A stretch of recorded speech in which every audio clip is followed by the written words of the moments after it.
Hey everybody, Steve here, and welcome to the 7th episode of Cooking with Steve. Brought to you by Sandy Mush Smoking Company. We got the aprons right here. And today we're making Gringales, or Gringo Tamales. This is a recipe that I came up with a couple years ago. There was a night where I wanted to make tamales, but tamales take a lot of time to make. You have to make the masa, then you have to make the stuffing, you have to steam them. It's a very involved process, and I really wanted some tamales much quicker. So what I came up with was a Gringo tamale.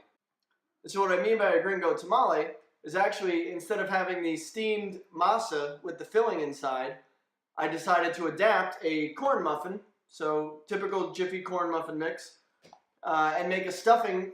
So I had basically a corn muffin with a meat or vegetable filling to achieve the same purpose as a tamale. And so I call that a Gringo tamale or a Gringale. So basically, the recipe starts with stewed chicken or stewed meat of some sort or vegetables. So I'm going to be making stewed chicken. And so I've got some chicken thighs here, and I like chicken thighs because they have the bones in them for flavor, and also some skin for flavor. So I'm just going to be placing 4 chicken thighs into my pan here, into my roasting pan. To that I'm going to be adding 1 whole onion chopped and 3 cloves of garlic chopped, just like this. Be adding a can of tomatoes, diced tomatoes.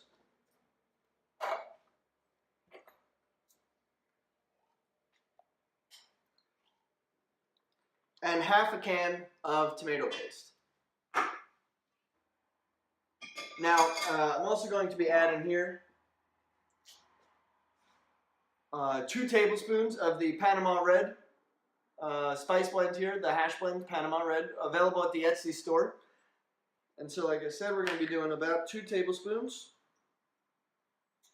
That's 1, 2.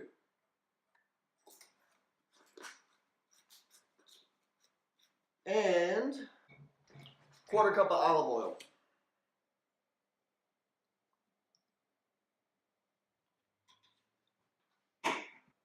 Okay, so we're going to be roasting this, the chicken thighs and the spices. We're going to be roasting that in an oven at 375 degrees for about 2 hours. Make sure everything's well cooked, falling apart at the bone. We're going to be shredding that with the onions and the tomatoes to make the meat filling for the Gringales. So check back in a little bit. All right, so I have here the chicken thighs that were roasted in the oven for 2 hours at 375 degrees with the tomatoes, the tomato paste, and the spices. I've pulled it and shredded it, taken out the bones, taken out the skins. Now it's ready to be put into the Gringales, the Gringo Tamales. What I'm doing here is, you can see that and again I'm going to be doing this with video editing, hopefully. It'll make sense.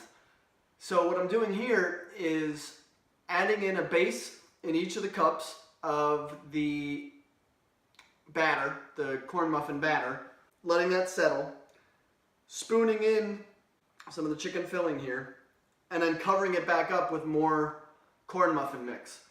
So what you get in effect, the corn muffin mix from the top and the bottom seals itself, and as it bakes, it'll form what looks like a cornbread muffin, or a cornbread cupcake, basically.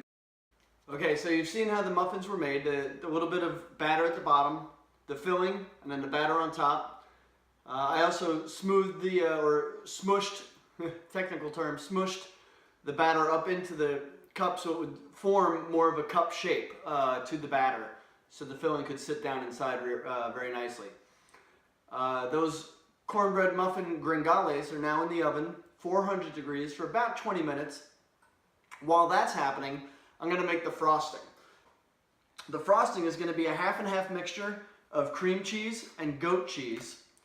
Then we're going to be adding whipped or blended roasted red bell peppers. And we're going to be adding a teaspoon of the Acapulco Gold spice from Sandy Mush Smoking Company. The combination of the turmeric And the red bell peppers is going to make a nice orange frosting that'll be more of a Halloween theme that I'm going to bring to work and surprise some of the people I work with these delicious looking cupcakes that are actually meat and cheese tamales, basically. Okay, so what you're going to see here is the finished frosting. And so one thing I forgot to mention earlier was the goat cheese and the cream cheese should be room temperature. So they should be left out for the 2 hours while the chicken is cooking. You can be warming up the goat cheese and the cream cheese to room temperature. And now I'm just putting this frosting into a container. I'm going to put this into the fridge for a couple minutes for the rest of the 15 minutes while the muffins are cooking, just to help it set up a little bit after being whipped like that. Okay, so what you see here now is have the cornbread muffins, the Gringales, the cornbread muffins with the meat stuffing. They've come out of the oven. They've cooled about 10 minutes, so they're still pretty warm, but definitely a little bit cooler than they came out of the oven. And I have the frosting, which has been in the fridge for a total of 20 minutes. 10 minutes while the muffins were still cooking, and 10 minutes following the cooling off period for the muffins. And so now I'm just going to be frosting, as you see here, frosting the muffins. And we're just going to finish up with that, and then we'll be able to serve them. All right, so there you have it. Gringales, a Gringo Tamale, a cornbread muffin with a meat stuffing or a vegetable stuffing, and a fun frosting made out of cream cheese, goat cheese, and red bell peppers. This is a really fun recipe to serve at dinner parties again. I really like it because it kind of gets people coming and going. You know, they think they're getting a dessert, but it's actually part of the savory entree. And as you can see here again, so we have the cornbread muffin with the meat stuffing and the frosting. All right, thanks everybody. Again, check out the Etsy store, right? So the address will be down here on the bottom. And please comment, like the videos, and keep on checking back. Check out the Etsy store. You can get the snazzy apron that I'm wearing. You can get the spices. You can get a hat. You can get a T-shirt, and show your support for Sandy Mush Smoke & Co. Thanks everybody. Bye.